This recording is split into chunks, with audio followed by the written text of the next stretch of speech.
Morning students, जैसा कि मैंने कल आपको एक प्रश्न के साथ छोड़ गया था, वर्षा सभी जगह पे असमान क्यों होती है। तो उसका आज आंसर आप लोगों ने ढूंढा कि नहीं ढूंढा, लेकिन मैं आपको बताता हूँ। शेष भाग में वर्षा के रूप है वार्षिक वर्षण के विभिन्नता। मेघालय में 400 सेंटीमीटर से लेकर लद्दाख एवं पश्चिम राजस्थान में 10 सेंटीमीटर से भी कम होती है। देश के अधिकतर भागों में जून से दिसंबर तक वर्षा होती है, लेकिन कुछ क्षेत्रों में जैसे तमिलनाडु तट पर अधिकतर वर्षा अक्टूबर में होती है। ये आप देख रहे हो कि वर्षा का कितना विभिन्नता देखने को मिलता है एक ही देश में। किसी जगह पे 400 सेंटीमीटर तो किसी जगह पे 10 ही सेंटीमीटर मिलता है। किसी जगह पे सितंबर में, जून से सितंबर में वर्षा होती है, तो किसी जगह पे तमिलनाडु जैसे क्षेत्र जो है वहाँ अक्टूबर में वर्षा होती है। तो ऐसा ऐसा इसलिए होता है क्योंकि जो क्षेत्र है हमारा, कई ऐसे हमारा देश भारत जो है वो विषुवत रेखा, आपको मैं दिखाता हूँ। ये जो आप देख रहे हैं इक्वेटर से ऊपर की ओर है, यानी कि इक्वेटर से नीचे का जो मौसम होगा वो बिल्कुल ही अलग होगा, और इक्वेटर से ऊपर का जो भाग है हमारे देश का, वहाँ का जलवायु बिल्कुल भिन्न होगा, क्योंकि इक्वेटर से बीचों बीच से, इक्वेटर से होकर के ये गुजरता है। आप देख भी रहे हैं कर्क रेखा दोनों को काट रहा है। अक्षांश कहता है कर्क वृत्त देश के मध्य भाग, पश्चिम के कच्छ के रन से लेकर पूरब के मिजोरम से होकर गुजरती है। यानी कि यह जो क्षेत्र जो है वो क्या है, पृथ्वी के भारत के ऊपरी क्षेत्रों में से आता है, जिसके कारण लगभग आधा भाग कर्क वृत्त के दक्षिण में स्थित है, जो उष्णकटिबंधीय क्षेत्र बनाता है। कौन सा क्षेत्र बनाता है? उष्णकटिबंधीय क्षेत्र। इसी के कारण भारत की जलवायु जो है उष्णकटिबंधीय मानी जाती है। जलवायु दोनों की विशेषता में उपस्थित है। ऊपर के उष्ण है और नीचे के जो क्या है उष्णकटिबंधीय, यानी कि ऊपर के जो क्षेत्र है वहाँ पे वर्षा, गर्मी, जो भी चीज होगा वो चरम सीमा पे होगी, लेकिन नीचे का जो क्षेत्र है उष्णकटिबंधीय है, यहाँ पे गर्मी अधिक होगी, वर्षा कम मात्रा में होगा। ठीक उसी के विपरीत अगर हम देखें, राजस्थान का जो हमारा इलाका आता है वो उष्णकटिबंधीय क्षेत्र में आता है, जिसके कारण वहाँ पे जलवायु जो है वो शुष्क है। ठीक है। अब बात आती है कि वर्षण का। तो वर्षा जो जलवायु क्षेत्र के अंदर वो आते हैं जहाँ पे नमी सालों भर बनी रहती है, वहाँ पे अधिक वर्षा होती है, और जहाँ पे नमी की मात्रा कम होती है ना, हवा में, तो वहाँ पे 10% या 10 सेंटीमीटर ही वर्षा होती है। इसका एक और कारण है, मैं आपको बता, केर्सियल बल। केर्सियल बल पृथ्वी के घूर्णन के कारण उत्पन्न आभासी बल जो केर्सियल बल कहलाता है। इस बल के कारण पवनें उत्तरी, यानी हवा जो है उत्तरी गोलार्ध में दाहिनी ओर से दाहिनी ओर, और दक्षिणी गोलार्ध में बाईं ओर, किस ओर? बाईं ओर बहती है। इसे फेरल नियम भी कहा जाता है। यानी कि ये गोला अगर है, ये देख लीजिए, अगर मान लीजिए गोलार्ध है, तो इसको बीच से काटते हैं तो इस क्षेत्र में इधर की ओर हवा जाएगी, तो दूसरे में इस ओर से। ठीक है, ये आप देख करके समझ सकते हैं। तो इस सभी कारणों से वर्षा का जो जल है, वर्षा जो है वो हमारे देश में असमान होता है। इसके देखते हैं जलवायु नियंत्रण। कहता है किसी भी क्षेत्र की जलवायु को नियंत्रण करने वाले 6 प्रमुख कारक हैं: अक्षांश, तुगांत, वायुदाब, पवन तंत्र, समुद्र से दूरी, महासागरीय धाराएं तथा उच्चवाच लक्षण।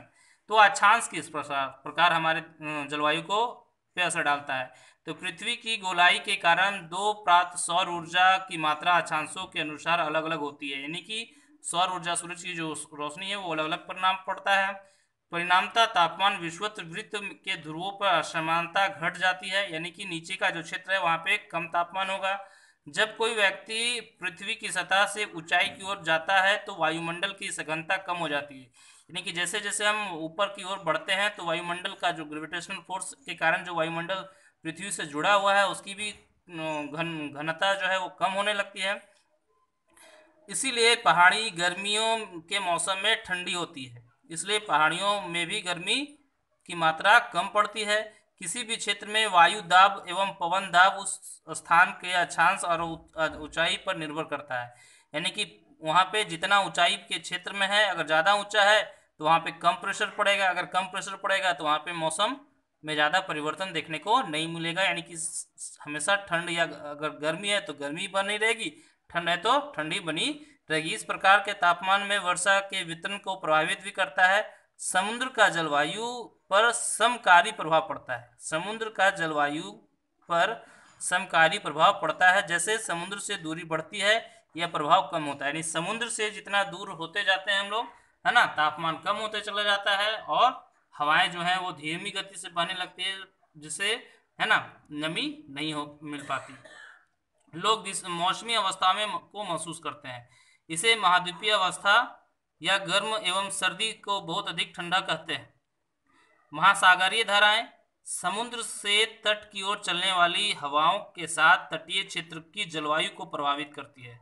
यानी कि आप देखते होंगे कि जहाँ समुद्र है और ये धरातल है, तो ये गर्म, सूरज की रोशनी अगर पड़ रही है तो ये गर्म पहले होगा, ये बात में तो अगर ये गर्म होगा तो यहाँ की हवा निकल जाएगी, गर्म होकर के ऊपर की ओर जाएगी तो यहाँ से हवा जाएगी।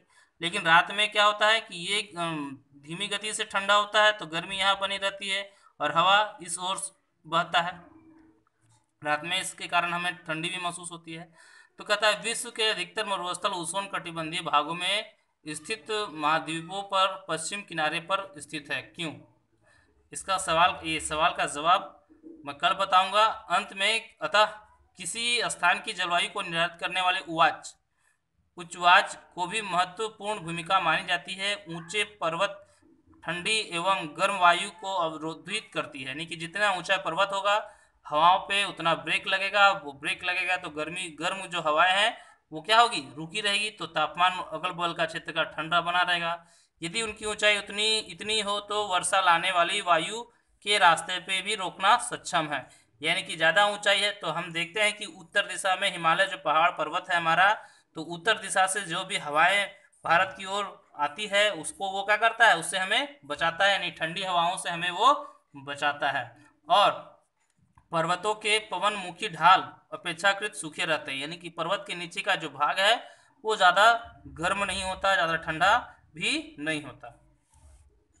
ऊंचाई भारत के उत्तर में हिमालय पर्वत है, इसकी औसत ऊंचाई 6000 मीटर है। भारत का तटीय क्षेत्र भी विशाल है एवं अधिकतम ऊंचाई 30 मीटर है। ठीक है, हिमालय मध्य एशिया में आने वाली ठंडी हवाओं को भारतीय उपमहाद्वीप में प्रवेश करने से रोकता है।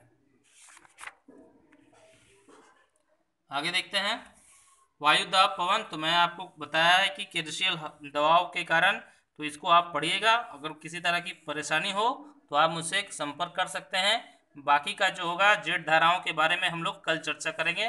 Thank you.